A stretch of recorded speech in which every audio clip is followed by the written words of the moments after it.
या अभंगातून तुकाराम महाराज काय म्हणतात की हरीचे जे स्वरूप आहे ते सर्वत्र आहे, सर्वत्र प्रकट आहे, सर्वत्र ईश्वराचं स्वरूप आपल्याला दिसत असतं. प्रत्येक कणाकणामध्ये हरी आहे.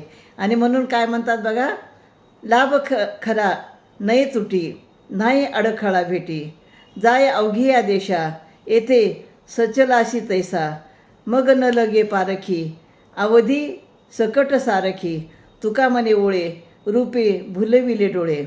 तर हरीचे चिंतन व नामस्मरण यात मोक्षाचा खरा लाभ आहे.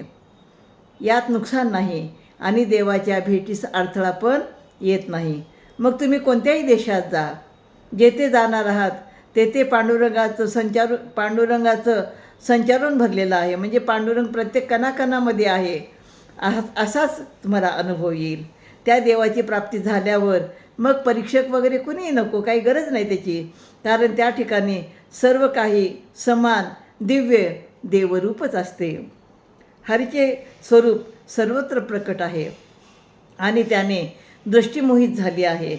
असे असताना तुम्ही देवालाच अनन्य भावाने शरण जावे.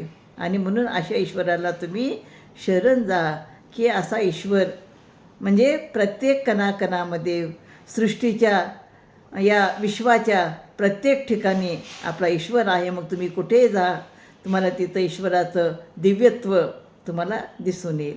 रामकृष्ण हरी.